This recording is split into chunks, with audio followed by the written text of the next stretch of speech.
Hello everyone, Jason here, W3 Wisdom time, and I'm really overjoyed to be joined with and by the amazing talent of Charles Floate. Today we're going to be speaking about SEO, we're going to be speaking about some things that have occurred in Charles' past as well, and generally two old guys, well one old guy and one young man, having a bit of a chinwag about search SEO and things like that. So, I balls that up. I'm human. I fuck things up from now time to time. But here we are. We're here with Charles. Charles, thank you very much for coming along and joining us today on W3 Wisdom as we're streaming live here on Facebook Lands. How are you, sir? I'm very good, thank you. Thanks for having me as well. You're very, very welcome. So, for those that don't know you, Charles, can you introduce yourself to us? I'm an internet marketer from the UK. I have an SEO/internet marketing blog. I also run a really small agency. I have a small affiliate empire that I've been building for like 5 years or something now. And then I do various other bits and pieces as well along the way. And generally like SEO. That's why I enjoy it. Yeah, well, I like how you called it an empire, and an empire is something that's forever growing, and I'm sure that wherever it is now, if we were to chat in, say, a year's time, we'd see it doubled from its current place, and probably doubled from where it was a year ago. Where do you see most of your business coming nowadays, or income? Is it the affiliate, is it the agency side, or is it other parts of the wider marketing of tools, services, and data to the sort of SEO community? Most of it's from affiliate. Most of my affiliate sites are doing the most money in terms of profit per month. A lot of other things I'd like to have more profitable, but I like to spend the money on them as well. So it's a two-way street. But yeah, affiliates generally the main source of income at the moment. I do have quite a few people that I've JV'd with those, so that they do most of the management nowadays. Or I just hire people straight out to manage my kind of bigger affiliate sites, because it gets very tedious to have to continually build or manage certain affiliate sites once they've reached a certain level, especially if they're in a niche that you don't particularly actually like doing it in. So let me ask regarding the affiliate stuff that you're doing. Do you only work in one vertical, or is it multiple ones? And how do you choose? Say, hey, that's something that I'm going to get into. So initially, when I was first starting out, I was like, well, if I'm going to do a job, I want to kind of enjoy my job. So let's build sites that I'm actually interested in. And I do everything. I do all the work myself. So I started, getting the gaming niches and things that I was interested in. A few different sports ones that I quite like. And then I just kind of went from there. And then once I'd actually started getting those successful, because it's a lot easier to make a website successful that you're actually proud of, or you're actually interested in, because and especially as you know the community, so you know what's going to sell. You can write certain things that are going to sell well to that community, because you know it because you're a part of it. And I kind of started off doing that, and then as soon as I transitioned to started actually making money from those websites, I started finding niches that were a bit more competitive, but I always kind of balanced it with my skill level at the time when I was starting out. I didn't, jump straight into Garcinia Cambogia or go for weight loss pills or whatever, straight away. But I did eventually get up and start going for some more competitive niches. Nowadays, I just kind of choose niches dependent on whoever I'm JVing with, because I quite like different people have different skill sets depending on the niche that I quite like doing it with. So you say that you JV, and when you say you JV, what do you specifically mean by that? Because that's a specific legal definition, which we'll ignore for a moment, but effectively it means it's someone that you're going to be working with in some way, or do you mean something else? Basically, I'm quite good at off-page, so my speciality is more so in the link building things than on-page stuff. I still do a lot of on-page, and I give tips and stuff, but generally I don't like building affiliate websites. I don't like, designing a theme or writing 1,000-word blog post or whatever. So I go for people who are very good at that. They're good at building, 10 affiliate websites in a week that all have 10,000 words on them. Or they're very good at a specific niche, like I said. And then I kind of just do all the link building work, do all the off-page work, and we split it 50-50, because that's kind of fair. We both invested a lot of time, a lot of money into growing those kind of things. Do stuff with Todd Foster, with Rohit Pallet, etc. Sure. So you give me an example, and don't give me your biggest money earning thing, especially if it's one that people don't know about. But can you give me an example of something that you've relatively recently got into online from an affiliate marketing point of view that you're happy to share? No as an answer is perfectly fine, by the way. I don't want to push you. But if you're willing to share, I just want to get an understanding of the sorts of things that you find as the routes to go down. I won't go too specific on the exact niche. Okay. But I'll say home security and business security. Okay, great. So I'm going to presume everything from burglar alarms to locksmiths, which is very well known, etc. I've worked in that space from a marketing point of view anyway, and I understand why you'd get into it. Let me ask, what are your thoughts on very relevant topical niches rather than ones that have stood the test of time? Alarms, home security, etc. are always going to be a service and requirement that's out there. But if we take, say, Pokemon Go, or something that's, bam, a few months ago there was nothing there, and now it's, one of the biggest things ever. Do you think that has legs, or is that something that you'd avoid? I think it does, but generally from an SEO standpoint, it's hard to predict a trend if it's going to be a continual trend. So, for example, Pokemon Go has lost a lot of players over the last 2 weeks or so in comparison to the enormous amount of players that were playing in the first week.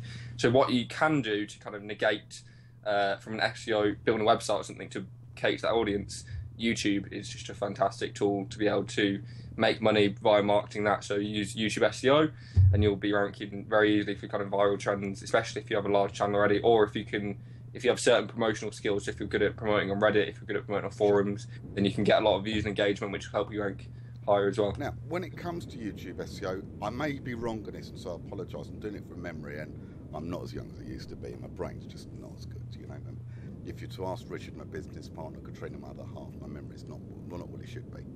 But did you have a course out on YouTube SEO? No, I didn't do a course. I did do like a little video presentation. Okay. It was something. Literally just literally just a video presentation. I didn't profit from it at all. It was I did a charity run, so I gave all the money to charity.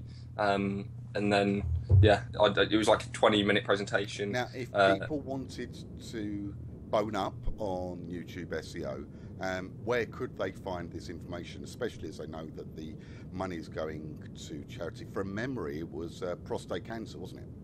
Yeah, it went to prostate cancer. I donated some money as well myself to it, and I believe it's on Gumroad. If you go on gumroad.com and just type in YouTube SEO on the search bar, it should come up there. Wonderful. I highly recommend that, by the way. And right, I'm going to move on from that. I've got an understanding of some of the ways that you earn your money. We spoke about affiliate SEO, a bit of agency style stuff, but your real specialisation seems to be about that off-page factor, link building. And we know that if content's queen, links are most definitely king within the algorithms. And when we say the algorithms, let's be honest, we mean Google. Who gives a shit about Bing? If you rank everywhere on Bing, you still want Google. But if you're on Google, when it comes to Bing, I think that's the reality of it. Or am I wrong, Charles? Should we be looking at Bing? Because although it's a modicum of traffic compared to Google, is the work it takes to rank there in relative terms worth it? Or should we be looking at these smaller search engines that are out there rather than just Google? The short answer is no. Okay. But, I mean, in terms of websites that I've had in the past hit with a penalty that were ranking for, generally churn and burn sites that were ranking for massive terms, they tend to rank very well in Bing and Yahoo because the link algorithms in Bing and Yahoo aren't quite up to date as Google. Sure. So I literally leave them up, and if they do 500, 600 visits a month from Bing and Yahoo, that's happy days for me because it pays the hosting bill and a bit extra on top. But in terms of actually going after trying to rank in Bing and Yahoo, generally probably not the best kind of play unless there is a tactic that I did use for it, which is literally creating churn and burn sites for massive niches that were targeted towards old people. So people, a lot of old people do use Yahoo and Bing. See, that's actually really great tip I think you've given there, is the default Windows install settings and everything that comes with that is going to be the Bing search engine. So if it hasn't been changed, Bing will still be the default. So if it were a senior role, OAP as we say within the UK term, Bing could be the dominant search engine for that niche or niche, depending on how you pronounce it. Thank you for that, Charles. Right. So we've spoken about the link building. We've spoken briefly about link building. I'm positive we're going to come back to it. We've spoken about affiliate SEO and some of the routes you go down. Again, preferring to do the link building and partnering with others to help with the content creation, site creation, and the research that has to go in there. We haven't touched on Facebook at the moment, and you run and created one of the admins of what I think is one of the most dominant Facebook groups related to SEO, specifically link networks. Tell me how that came about, Charles. It kind of was. I had a bit of a feud with another well-known internet marketer, and I basically reviewed a product, and every time this review was shared in the Facebook group related to the person who was promoting it, it would get deleted. So it would get censored. The person who shared it would get banned, etc., etc. Even though the review was genuinely honest, I wasn't calling anyone out or anything in the review to start with. If you go to the updates of the review, maybe it will be. But I was genuinely being honest about my honest opinion about this product after actually getting access to it.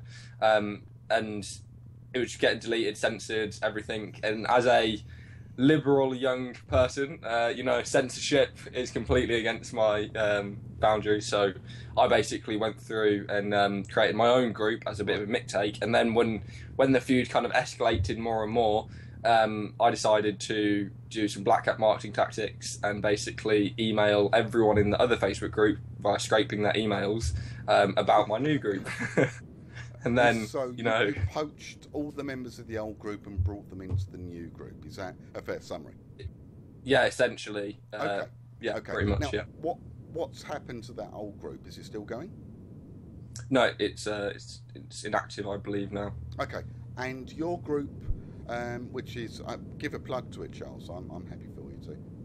It's literally just called the Proper PBN Group. Okay. I'm sure someone can link to it in the comments or something. I'm sure someone will.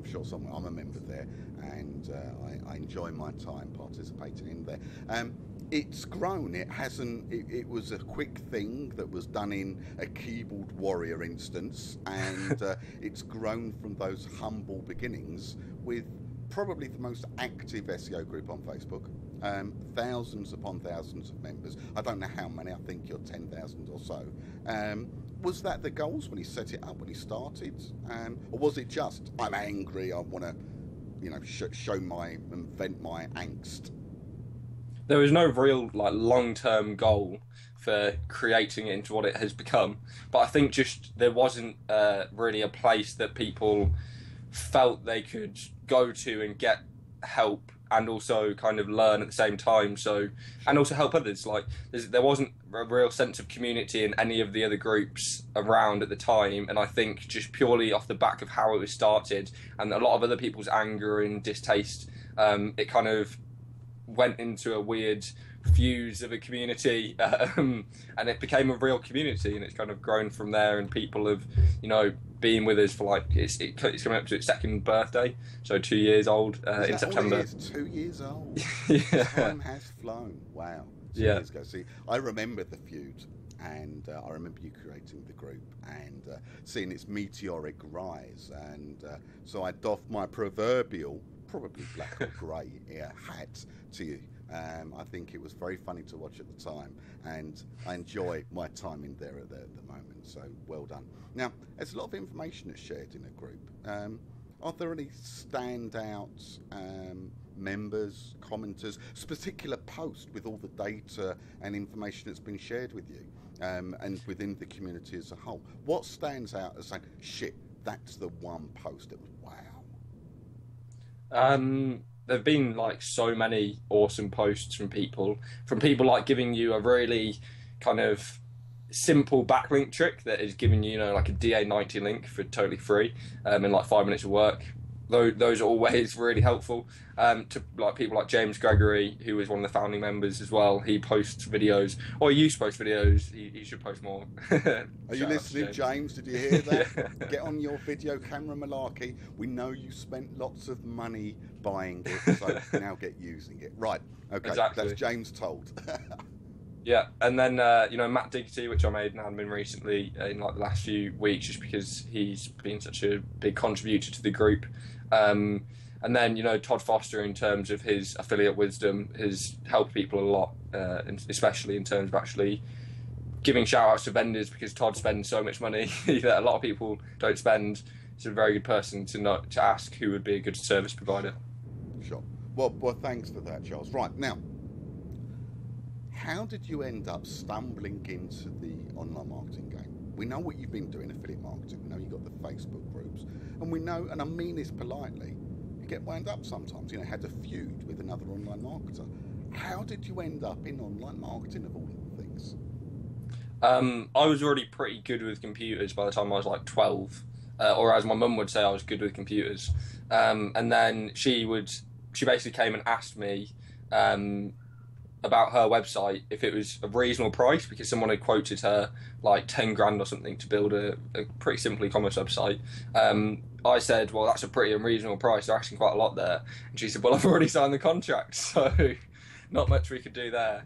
But what she hadn't signed the contract for yet was SEO. And she'd already been doing AdWords, and they'd taken over the AdWords campaign. But they quoted her like £4,000 or £5,000 a month for SEO. And at the time, this was a fairly new business. So she was like, I'm not paying that. How about you? I'll give you some money and you go and do it. She gave me like a couple £100. I bought some links off Todd Foster on like some forum that we met on playing RuneScape years ago. And like that, we kind of started Skyping each other, and then it just grew and grew and grew. And I helped my mum's business like outrank people in the UK.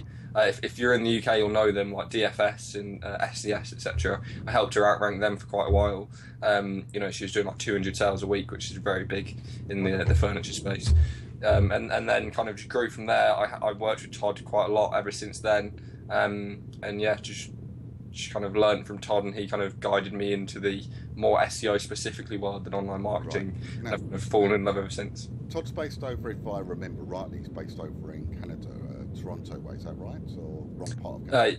Yeah, he is British, so a lot of people don't know that. He's actually from Ipswich, but he is based in like near Hamilton, I believe, in Canada. Yeah, Hamilton's in Ontario from memory. Yeah. Down to he's actually very close to the sort of northern parts of New York State, so it's really close to the border with the US. And I've played hockey there, believe it or not. It's a random Brit thing. Anyway, waffling on. So it's great. So you got into SEO at the sort of age of 12, you're saying. And how old are you now? 20. So you've been doing it 8 years. That's in our industry. That's a lot of experience. I've been doing it longer, but that's because I'm old and fat and grey. Doesn't mean I'm better. Because one thing I've learned within our industry is age shows how many years you've been making mistakes. Doesn't necessarily show how good you are. And a new entrant can easily outrank me, you, or anyone. It's the talent that individual has at that particular time, not necessarily the years of experience that go with it. What the experience probably does give is it's a quicker route in simpler areas, but doesn't necessarily deliver the ranking straight away. But 8 years of experience in our game is quite senior. You are an experienced old SEO, and I mean that in a nice way, not old in age, but old in experience. If someone was starting out with all that experience that you've got, what's the 2 or 3 tips? And I don't mean anything golden nugget wise, just experience from your the things that you've got wrong on the way, so others don't make similar mistakes. Not so much that I got them wrong, but common mistakes then, whether it's you or anyone. Mistakes, okay. Common mistakes. First thing that I preach like all day long, ROI. So everything you do, especially if you don't have capital, so many people will go in and like take a frigging loan out or remortgage their house to go and buy loads of courses and tools and all this and stuff, which isn't actually going to get you to where you need to be anytime soon. It's just going to get you further in the hole of trying to make it profitable.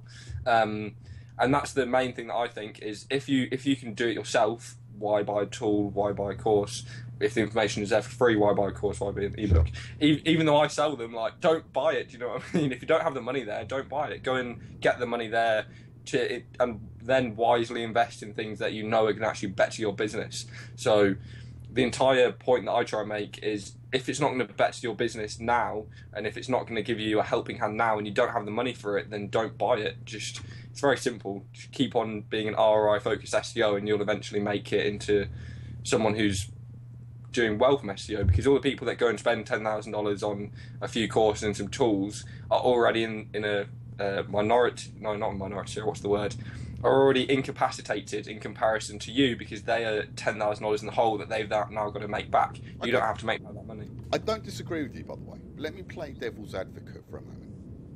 What if that investment of money delivers to that person not just the instruction manual or training, but gives them the focus because they've spent that money, and helps them give the impetus to say, I need to get my return on this, therefore I must do the work. For some people, I can imagine that truly is the case. Or am I wrong? I don't know. Charles, help me out here. Obviously, people have very different mentalities, but if your mentality is, I have to spend money to make money, then that's a very stupid mentality. I'm sorry. But Okay. yeah, you should have the work ethic there to be able to do the work to build what you want in life. If you don't, then I'm sorry, but you're not going to make it. Okay. So it's a blunt thing here. Start. It's a saying I've said before. Bash the keyboard. It is by spending the time doing, you'll be learning. Yes, you may make a mistake along the way, but it's cheaper than spending the 10 grand, and the learning that you'll get from that will be greater. Or have I misinterpreted your words? No, I totally agree with that. I think if, for example, when I was first starting out, I didn't buy any courses or anything. I'd like set up a theme, and if I wanted something changed, and when I was 12, I didn't know CSS and I didn't know HTML, I'd go on YouTube and look up a CSS tutorial, or I'd Google it, or I'd find something. So that even that little bit of knowledge, maybe not related to SEO, but related to being able to edit the CSS of a font size or something in your style sheet, that is very helpful coming down further down the line, because it teaches you to learn something for free rather than having to pay for something to learn it. And you know, universities may help you become a doctor, but they're not going to help you become an SEO. So why would you? Very, very wise point you just made there. Look, exactly. We're 23, 24 minutes in. We're going to dive to an ad break, but when we come back, I want to touch on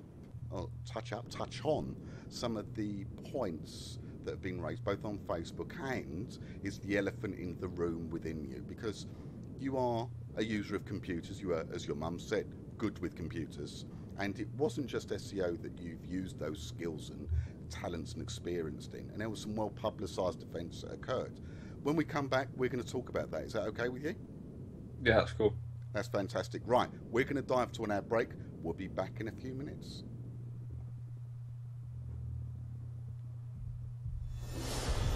This is Fred. He's a busy SEO. But Fred hates link building.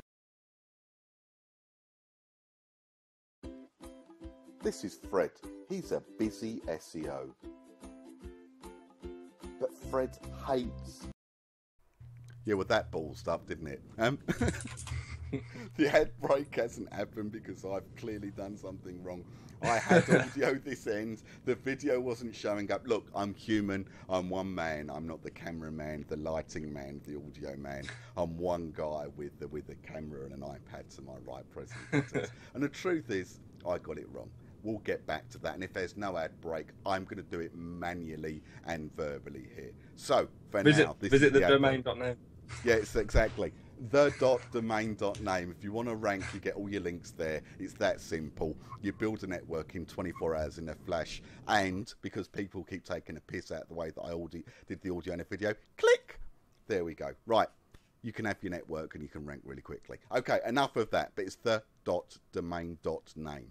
Go sign up and spend money and you'll rank, and I'll be able to feed my children. Right. Okay, we're back. Shitty ad break, but it is what it is. Charles, you were in the press both nationally and internationally not so long ago, and when I was first due to actually get to meet you was at Brighton SEO a few years ago. I can't remember what year it was, and you didn't quite make it there. What happened?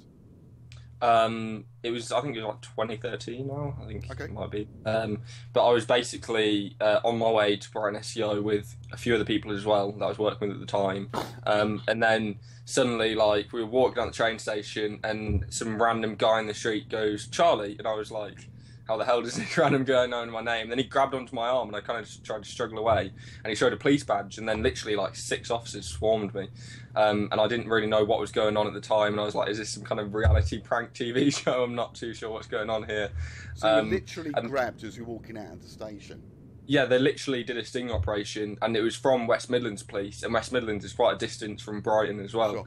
Sure. So they came down the night before, stayed in the hotel and everything, and then like set up some elaborate grab for me, and I was like, in the police station later, even the Brighton officers were like, you know, this is an 18-year-old kid, he's not Pablo Escobar. Okay, you know so I mean? you're an 18-year-old kid, you were literally grabbed 150 miles away from home as you were getting off the train and walking out of the station, and you were presumably taken to Brighton police station, or the holding cells, wherever they are. And why had they grabbed you? What was the reason for it? Initially it was just for one offence. They weren't actually going to charge me with anything or inquire. They were basically wanted to do an interview with me about a hacking group or a number of hacking groups or something, and I can't really remember the interview too well, because I was just kind of like, you know, no comment. Sure. And they were literally just asking me about all sorts of things, you know, about like the PlayStation 4 hack of 2012 or something, and I was like, I have no idea what you're going on about. I have nothing to do with this. Let me dive in if I can. You're arrested, then you were questioned, and that was when I presume you found out one of the reasons that you were there, because until that point you were just a guy walking on his way to an SEO conference, and it turns out they kept asking you things about hacking events and hacking groups. Why? Had you done any hacking in the past? Well, previously, yes. Basically, what had happened was they wanted to inquire about so many different things because they hadn't actually got any direct evidence that I'd actually done anything per se. They just knew my name had been linked to a lot of things and that kind of stuff. So they inquired about lots of things, and then they'd seized my computers. They seized like 3 from all sorts of places, raided like 2 addresses whilst I was in police custody. Wouldn't tell my family what was going on or anything. And then eventually I got released from that place because I still didn't understand what I'd actually been arrested for, because they just arrested me for conspiracy to commit computer misuse offences, which doesn't actually mean that you're linked to anything specific. And because they'd asked me about 100 different events that had happened, I wasn't really too sure what it was yet. And then a month later, after I was on bail and I was allowed to go back to Canada, because I was living in Canada at the time, right. I came back off the plane off Heathrow, and another sting operation was there. I don't know why they did so many sting operations on me, but it was basically I was phone up and said, "Hey, Charles." Yeah, literally, and okay. A day afterwards, I was supposed to be, because I was coming back a day before my bail hearing, so I was literally supposed to go into police station. That was my plan, and I wouldn't have come back from Canada if I wasn't. Sure. And I was walking off the plane, and I get my name again, you know, hi there, and then I turn around, and behind me is an air hostess who tells me to walk the back of the plane rather than where all the other people are walking. So I'm walking to the back of the plane, go out, and I just kind of freeze there because there's 4 anti-terrorist police officers, with machine guns and literally in like red dots and everything. Sorry, red dots. They were pointing their guns at you. That's literally their standard operation for dealing with terrorism suspects, because it was cyber attacks against the UK government. Right. So it was okay. Charles, let me stop you there. You said a specific thing there: cyber attacks against the UK government. Now, the case has been tried, and decisions have been made. And if I remember rightly, some of the charges you pled guilty to. Did you attack the UK government? Yes, essentially, yeah. When I was what did you do? And why did you do it? I've got to ask these obvious questions. Okay, basically, at the time, I was kicked out of school. So I was kicked out of school, and I'd had all this SEO stuff happen, but my mum was like, and my parents and my whole family were like screaming at me for, getting kicked out of school. You're going to have no future. You can buy all this stuff for yourself? Why haven't you got a job? Blah blah, etc. So I kind of just went into like a depressive state, Sure. and I'd broken up with my girlfriend at the time and all this kind of stuff. And I basically just kind of went on some mad spree, literally over the course of 3 weeks, because the police even said it was literally the course of 3 weeks, and you stopped on your own accord. That's a big I can't remember the exact word for it. Negating circumstances factor. Mitigating. That's it. Mitigating circumstances. A big mitigating factor was that I stopped on my own accord, and I only did it for a very short burst amount of time. But when I did do it, it was a bit extreme. And then I basically committed massive like DDoS attacks. So I used like botnets and etc. that I'd made in like a matter of weeks. And Charles, I'm just going to dive in there. You said you made a botnet and you made it quickly and it was massive. Does that mean you hacked other computers to get your ability to control them on there, or you rented them, or what? I built it myself, so I'd do spreading via torrents, via Java drive-bys, etc., etc. And then I also bought like 2,000 because I wanted to test my spreader initially, because I made my own spreader, which is essentially a tool. Spreader is? Okay, a spreader is essentially a tool that is a bit of software that will spread your infection to other devices, other computers, etc. So if it's linked to a network, it will use Windows sharing mode to send it various places. It will infect USB sticks, disks, anything that is attached to the computer, anything that it can get its hands on. And I built that myself, fudded it, which is fully undetectable, which basically means encrypting your file so that antivirus protection can't get through it. And then I wanted to spread it, and I didn't have a botnet at that time, so I decided to buy like 2,000 bots for like $10 or something ridiculous, which is basically 2,000 infected computers for like $10. So you can't buy that on Fiverr, but it's very cheap back in those days. I think it might be a bit more expensive now. But I basically you don't know because you're not doing any of that anymore. This is your past. Just to make it clear, that is your past, and you're clean. You're an upstanding member of the community, and that will always remain the case. So we're talking about history, not the now and not the future. Just want to make that clear. Yeah. Okay. And then essentially I spread it, and I was like, wow, this is working really well, because I went from having those initial 2,000 bots, which doesn't necessarily mean that 2,000 are active. It just means that you have 2,000 installs. So at the time there must have been 400, 500, 600 active installs, which basically means that I'm actually able to control them at that period in time. And what happened was I put the spreader on, because I'd already infected them with the FUD, and the spreader went wild, and like 3 days later, because I didn't even really check it that much, like 3 days later it was like 17,000 active installs, and I was like, whoa, what the fuck, like, what am I doing here? Charles, you don't fuck around, mate, do you?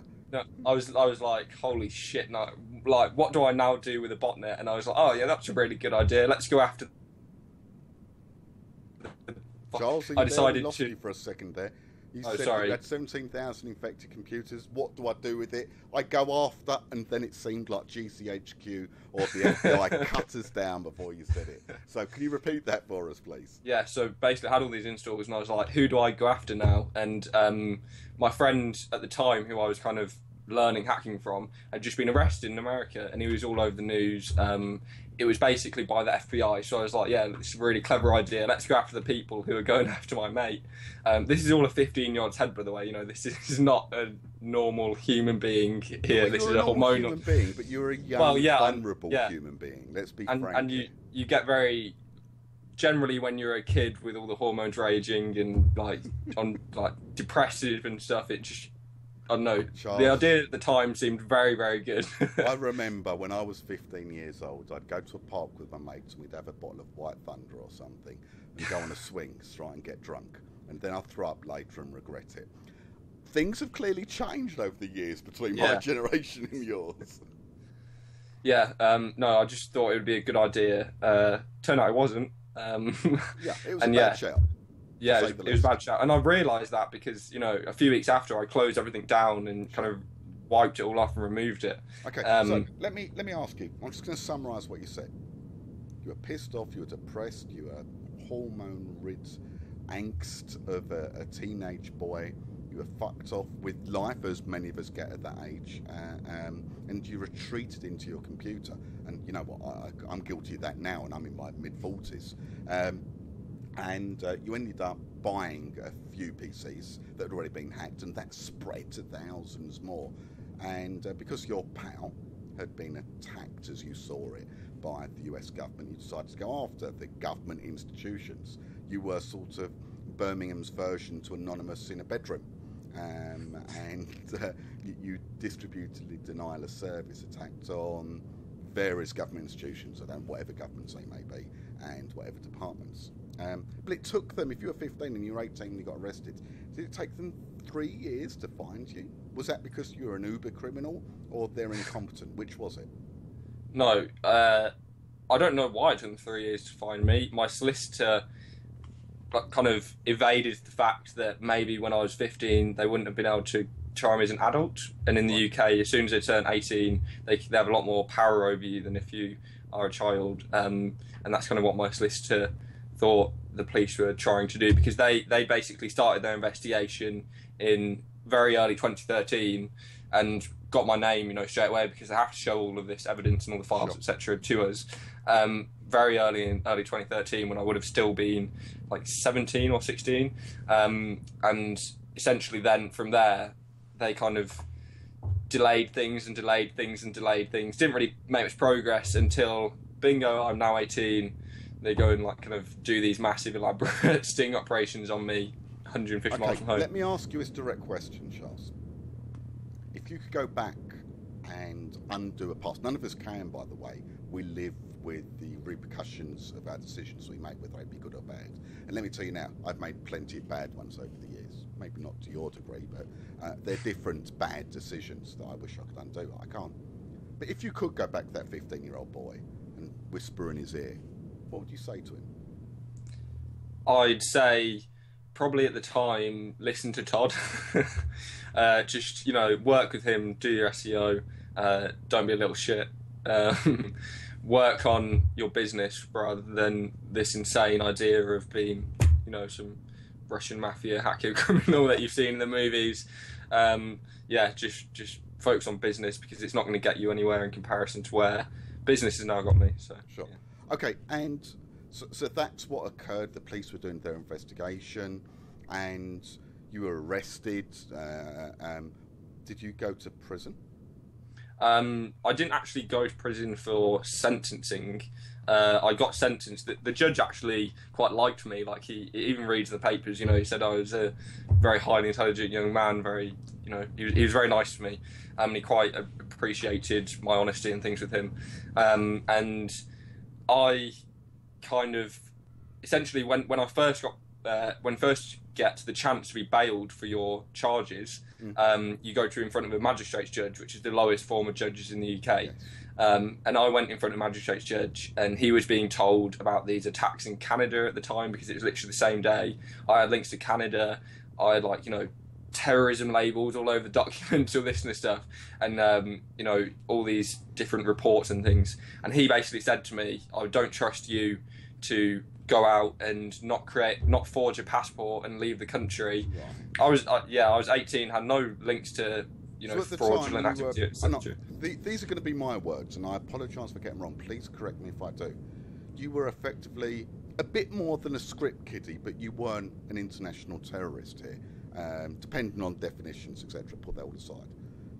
But they were saying, and the magistrates' court was saying, no, there's a real risk of flight outside of the country, and because of your experience in the hacking community, you could either create or get your hands on a fake passport, and so therefore could fly. So what was the repercussions of that? Did that mean you went home that night when you went to magistrate's court? No, literally, I got sent to prison. Right. But it's on remand is very different to actually being sentenced to prison. So you get, you can have daily visits, you can have, you get a lot more money to be able to spend at like the commissary shop. You get access to certain things more often. So how long, while you're on remand, for those Americans that are listening and anyone else, I'm just going to replay what you just said, Charles. You're innocent until proven guilty. At this stage, you were innocent. But because they were concerned, whether they be right or not, that you might flee the country, they held you in a prison for a period of time until solicitors did their job, and we'll come to that in a moment. What was it like physically being in prison? Because although you were innocent at that time, you were in prison. You were physically inside that institution. What does it feel like for an 18-year-old boy who's a standard average middle-class background from Birmingham? Yeah. Initially, before I got there, I was being told all these things by like the court officers, my solicitor, my family, etc. You know, don't do this, don't do that, etc. But I was essentially, I was quite. What shouldn't you do? You know, I've not been to prison. Keep your head. Well, they keep your head down. Don't say anything to certain people. If someone offers you something, don't be rude to them, but just decline politely. Right. And that kind of stuff. But essentially, I was very lucky in the sense that before I was in there, on the way in the van that they put you in this tiny little box, I was like crying my eyes out. Like, I'm gonna have the worst week of my life. I'd be crying my eyes out. I think I'd be exactly as well. Let's be honest. But as soon as I got in there, I was like walking down the cell, and you have all the people kind of looking through the holes, like, who's this? And they're like, it's that kid, like, bang on the cell. It's you, it's you, it's you. And I'm like, what's going on here? And so basically, I've been celebrity in prison. Yeah, exactly. Basically, they all have TVs in their cells, so they can see on the BBC News that this kid from Birmingham who's hacked the FBI and all this and stuff has just walked into their prison and is like, basically the next time I saw them, everyone out was at breakfast, and everyone came up to me. I'm talking like literally everyone. I thought I was going to get rushed or something, but everyone came up to me, and I was just like, okay, who's the biggest one here? I'll speak to him first. And then they were like, yeah, you're the hacker kid, aren't you? And you're like all this and that. And spoke to them for like a couple of weeks, and I was fine with everyone. Everyone kind of just wanted to ask me. Even the guards were like quite interested and stuff. I remember specifically one of them was a Mormon, and he was like quite strange in the sense that he was trying to tell me about the book and stuff. But at the same time, he'd be like, okay, what's a good thing for this? Like, ask me about Chromecasts and Amazon Fire Sticks and things, that kind of stuff. So I was generally, a lot of people, I suppose, if they didn't have what I had going into prison, would have it a lot rougher than I had it. But I didn't have it. So you were Birmingham's version of Andy from the Shawshank Redemption. Instead of it being accounting, you were the computer whiz kids. Is that a fair summary? Okay. Yeah. Great. Well, look, how long were you in for at that point? How long before? 4 weeks. Out? Sorry, how many? 4 weeks. About 4 weeks. Okay. How did you get out? Because it didn't take, it was much longer than that before the full trial occurred. Why was it only 4 weeks, or why was it as long as 4 weeks? Same question, just depends on what point of view you come from. Essentially, for you to be able to then get out from the magistrate's decision, you have to go to the Crown Court, which is the second court above. It's not quite the highest one, but it's the second court above. And my solicitor had to go there, find a judge that would be willing to listen to our case, first of all, and then once we eventually found one, he pitched the thing. The prosecutor had to come back, because the prosecutor was a specialist, so he was from London, so we had to arrange dates for him to come down, and etc. Took ages, and essentially the judge said, yeah, we're going to let him out because this is ridiculous. He's not a violent criminal, etc. That's who should be in prison. But at the same time, we don't want him having the possibility of fleeing. So I had to pay a £25,000 bail bond, which is the essential of a bail bond. It's not quite called. It's called a security deposit, but it's you pay it with the court. And then I also had to be put on tag. I wasn't allowed access to so certain tag, devices. that's a radio transmitter with a GPS, so I know where you are. Padlocked to your ankle. Yeah, pretty much. Yeah, and it would get changed like every 3 months or so. But I had that, and then also wasn't allowed access to certain devices. I wasn't allowed on the internet for a certain amount of time. All those kind of things, and that's eventually when I got out, and I got out on that day. Okay. So big props to my solicitor. He was very good. Excellent. Now, how long before you ended up with the full trial? That was 4 weeks of hell, I can only imagine. And then you were back home, but you got this tag thing on you. How long did you have to wait and have this sort of sword of Damocles hanging over you before the final decisions and the outcome of the court case actually occurred? It wasn't until a year after that anything really happened, and that's when I pleaded guilty. And prior to that, like throughout the period of it actually happening, it was such a kind of a mess of a case, because everyone was all over the different parts of the country. The prosecutor was busy, my solicitor was busy. It kind of happened very slowly. Sure. But essentially, like, charges got dropped throughout like the year. Charges got added on throughout the year. Okay, Charles, I'm going to stop you there. We're coming to 45 minutes. Just broken 45 minutes. I thought it was a maximum 1 hour. We got 90 minutes that Facebook let us go for now on their live streaming. I am going to try that ad break again, and when we come back, let's go to that next stage, the actual court case itself, and discuss that. Is that okay with you? Yeah, that's cool. Brilliant. Right, now, as long as I don't fuck this up, we should get Fred talking about TDN.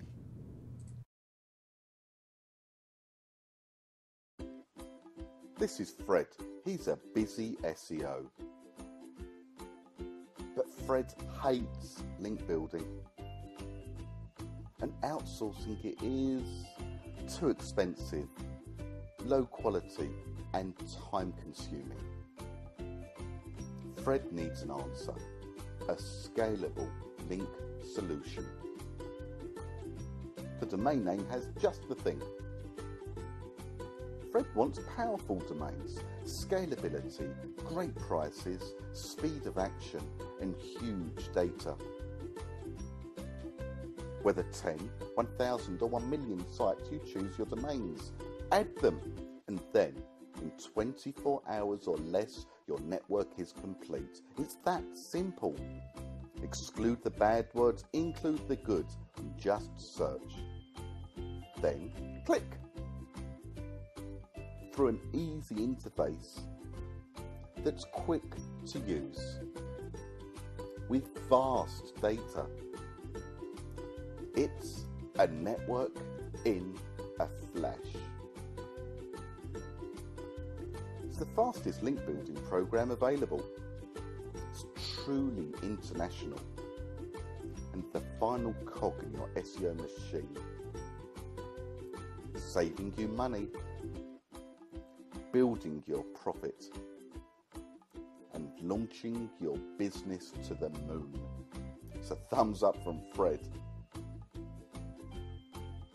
Come sign up now with a special offer with a free trial. And we're back. The actual advert thing works, so I didn't fuck that up that time, so that's a good thing. Right, Charles, we were talking just before about how you ended up in the position of ultimately in court, and that's the stage we got to. I've not been to court where I've been the accused in a Crown Court case, and I've definitely not been someone that's been accused in a Crown Court case that was getting national and potentially international interest. What the hell does it feel like when you're an 18-year-old kid that's been fucking around in a computer and you've got that interest around something that's going to affect your whole life going forward? It was just a bit kind of surreal at the time, you know, like walking in and out of court, you'd have like people with gigantic, because it's like paparazzi literally. Yep. It's really bizarre having them wanting to take a picture of you and ask you for comments and stuff, and especially like some of the court days were like 9-10 hours long, and coming out of them you just felt like, leave me alone, I just want to go home now. But it was, I think the judge was quite leaning in the terms of actually a lot of the things that would be done. So normally, if you're in Crown Court, you'd be in the box if you're a defendant the entire time. And you know, most of the time I was sat behind my solicitor or something. I didn't have to be put in that position or something. I'd be treated quite fairly rather than a quite violent criminal or something. Do you know what I mean? Sure.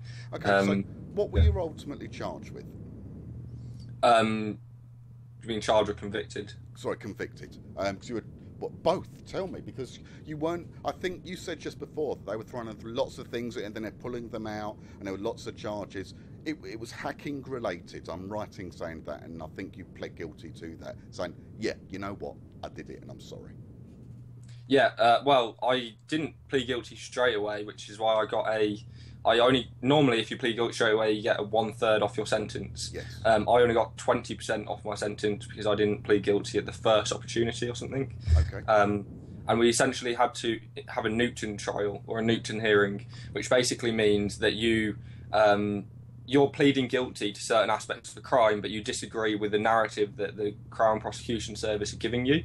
Sure. And basically we had like an ongoing battle for like a week where some of the points were disproved and some of the points were proven, and that's why I got the 20% instead of 33%. And from there, as soon as I pleaded guilty, normally, you know, you get sentenced on that day or you get sentenced a week or something afterwards. But I had to go for the judge requested, sorry, I had to go for a psychiatric evaluation. I had to go for like 3 other kinds of evaluations and things as well. So I didn't actually get convicted of anything, I didn't actually get sentenced till like 2 months after that. So normally you'd get it straight away, but it took another extra 2 months, which was in late October. And then once I was actually sentenced, I got sentenced for essentially just computer misuse offences. And then, basically the charge sheet is massive in comparison because they have to list off like every detail about certain things, and it was like 24 pages of different. Every single pink probably you gave from your book was covered. Okay. Exactly. So it took ages to I remember it because when I was sentenced, the judge had to read out this massive sheet, and we were there for an hour and 45 minutes before he could even get around to the thing he'd written about me being sentenced. So that was really annoying. But once we finally got around to that, I was just sitting there like, you know, what's going to happen? What am I going to do? As soon as he kind of read it out, I was like, oh my God, I'm going to prison. Like, I'm going to prison because he forgot to say that it was suspended. So I was like, oh my God. And he was like, literally right at the end. Can you explain what suspended sentence means? Okay, so instead of, if it's a violent crime, you can't get a suspended sentence because you have to serve time. But if it's a non-violent offence, or if it's like a drugs-related offence, etc., you can get, especially if it's a first-time offence, which it was for me, you can get something called a suspended sentence, which essentially means you have, for example, I got 12 months prison sentence suspended for 18 months. Right. So as long as I'm a good boy for 18 months and I don't do anything for 18 months, I never serve a day of that prison sentence. But if I do something, you get recalled straight to prison, and you go to prison for 12 months. You can't get, you know, good behaviour, etc. You have to do 12 months in prison. How far in are you out of that 18 months so far? I'm nearly 12 months in, so okay. Pretty far. I'm positive that you would never commit another crime again. It's an experience you don't ever want to replicate in any shape or form. But you've got at least another 6 months where you have to be cleaner than clean because of that year sentence in prison that's hanging over you. If something were to happen, I presume it wouldn't be like a traffic offence. I don't know if you drive, Charles, but if you drove, is a speeding ticket wouldn't count. It would have to be a more serious offence, or is speeding enough for you to go into prison? No, speeding's not, but dangerous driving would be. Right. Okay. Like low-level drug crime is not really a problem. So if you got caught with, you know, like some weed or anything, you wouldn't get sent back to prison. But anything like a violent offence or like drug dealing or like, you know, something like that, you would. A couple of joints, you'd be okay. You'd probably get a slap on the wrist and told you're a twat, because especially with that hanging over you. But a bag of pills, you're in deep shit. No, not even necessarily a bag of pills, because it doesn't really matter on the class. It's just if you have, if you're taking them, because Birmingham's very different, because Birmingham's got so much frigging drug crime. I think it was in the newspaper the other day that like Birmingham has more cannabis crops in Birmingham than the rest of the UK combined. So we have a lot of. Birmingham was such a green city. Yeah, exactly. It's got a lot of drug crime. So basically, recently, or in the last 2 years or so, the Birmingham aren't dealing with low-level drug crime, especially if they'll take it off you and they'll destroy it, and they'll give you a warning, and you have a 3-stage warning for a lot of drugs, even things like cocaine and stuff. If you have like a gram of cocaine on you or something, and you get caught with it, okay, I'm just going to stop you for a moment. I'm just going to put it out there. We are not suggesting that anyone in the West Midlands walk around with cocaine thinking they're going to be safe. You're all adults. This isn't a kids show. This is an adult show. So make wise decisions as adults. Yeah, Charles fucked up as a kid and is paying for it as an adult. You make your own good decisions, right? Let's leave the drug shit alone for a moment. Yeah. Other than, I know you like spending a lot of time in Holland. Yeah, Amsterdam's probably like one of my favourite cities in the world. Okay, it's a great city. Now, I was over there a few months ago. I was at a gambling conference, and we were going to try and meet up because you were there, in theory, for the gambling conference. But I don't think we actually bumped into each other because you were enjoying the enjoyment of the city, the bright lights and the tulips. Yeah, went to the flower shows every day. Well, exactly. And I'm Yeah. glad that you do get to enjoy those sites, because it's a beautiful city in a wonderful country. Okay, so you've dealt with this, you've gone through all this crap, you go, oh fuck, what the hell did I do when I was a kid? But, you've dealt with it. Right, you're through. And you ended up saying, yes, I'm guilty, although you didn't do it straight away, which is why I didn't get the 1/3 reduction. You got the 20% reduction. If you can look back at yourself, what would you say now to that 15-year-old kid, but with the experiences, not just of the call process, but the publicity that went with it, the shit that you get online, 'cause you still get it now and again. People throw crap at you, and you know what? We're individuals, we're humans, we're people, we're soft. It can't feel nice getting a lot of that crap a lot of the time. Am I wrong? Tell me. Well, I don't know.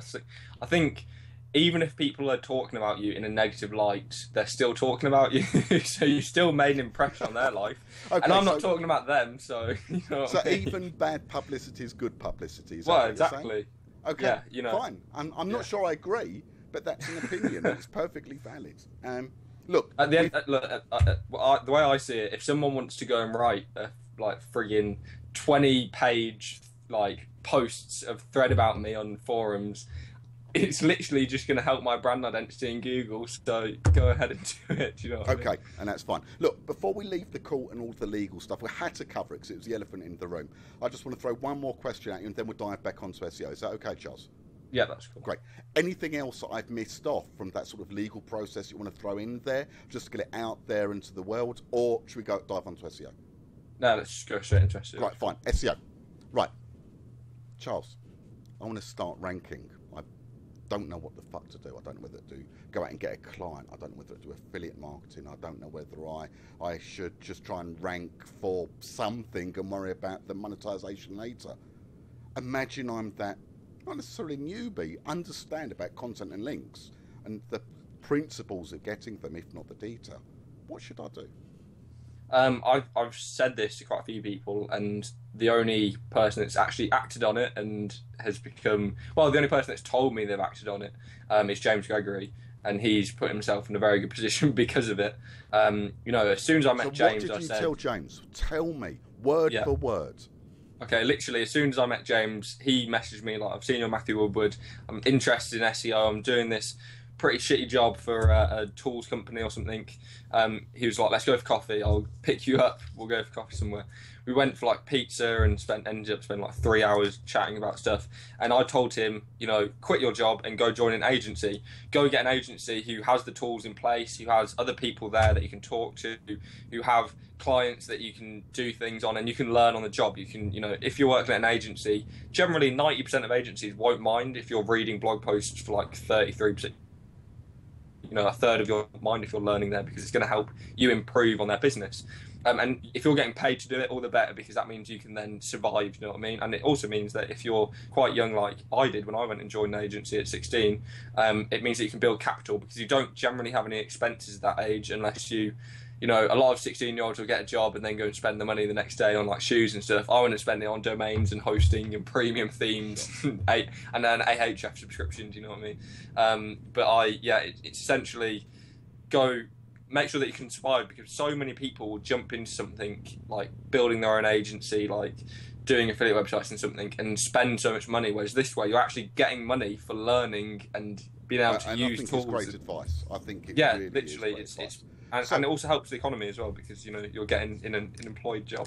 Okay, so now we've got a few quid behind us. We've learned through, however, let's imagine the agency job, if you went that route, or for those that carry on in their day jobs and are just researching in the evening, they're learning about the task they've got to do to try and rank.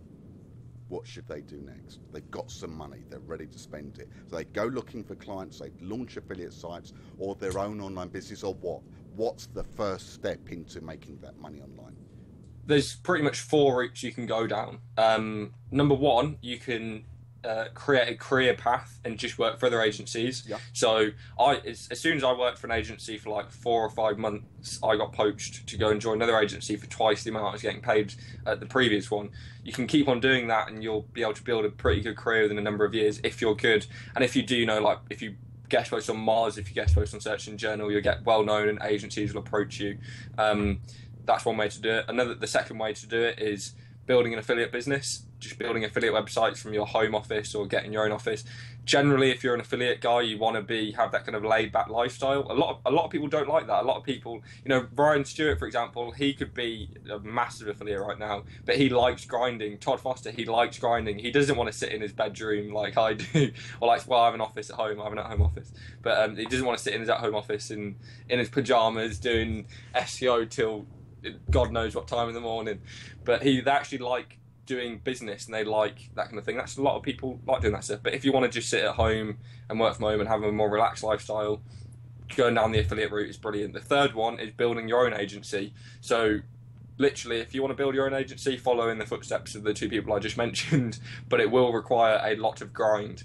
Building an agency is no small feat. You need to have a work ethic that you can actually go out to people and you can sit at home and work 20-hour days sometimes. I'm not kidding when you actually have to work 20-hour days, because you have to initially deal with leads, you have to do proposals, you have to do your own client work, you have to get in clients, you have to do the SEO for your own website, you have so many different things initially that you'll have to do unless you have capital, and generally most people won't have capital.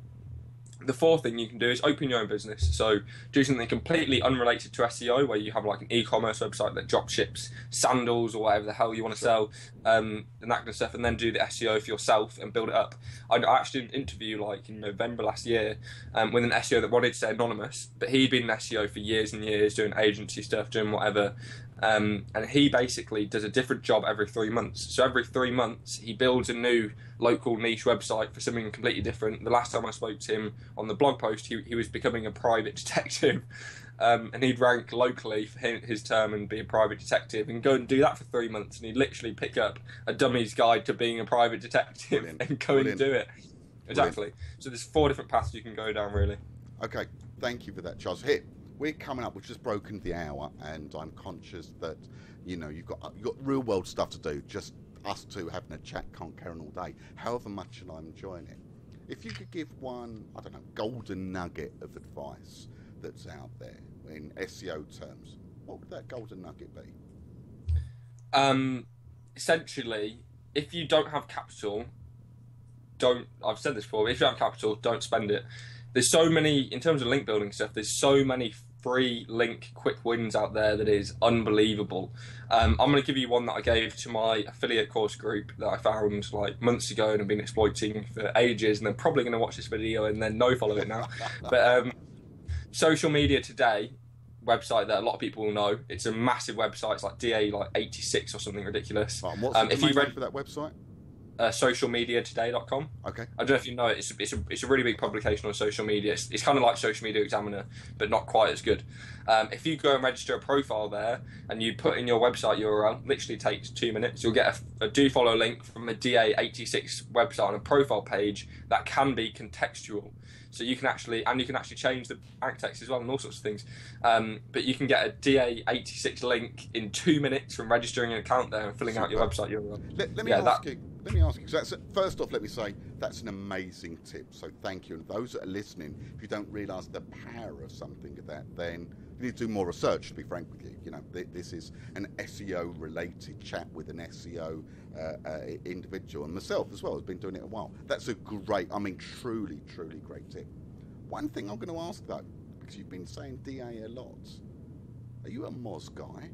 A Majestic guy, an Ahrefs guy, but you keep saying, which is it? Because I hear DA as the metric of choice that you keep saying. Why is that?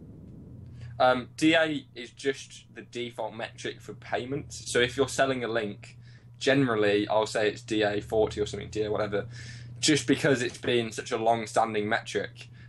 Generally, I think all metrics are like bullshit, to be quite honest.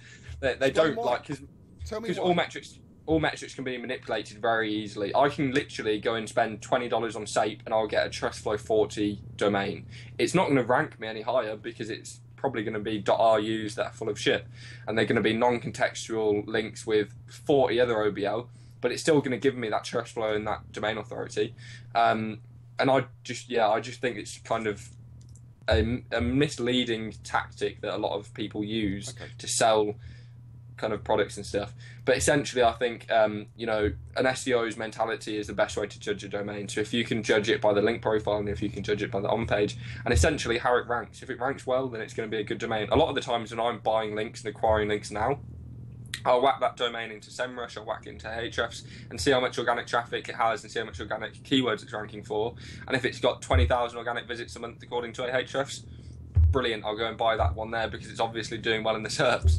And especially if you want another gold tip here, if you go on the SEMrush chart, which says it's gone up and down, if a domain was essentially going up, and then it suddenly just shot straight down, then don't buy a link off there because it's going to be hit with some kind of action or something. That's the best way to do it. If you can get a load of domains and buy links off them that have all got upticks on the SEMrush chart, then that's going to be brilliant for you. Okay, let me ask a direct question on that, because again, I think that's superb advice given. Moz, Majestic, Ahrefs, which?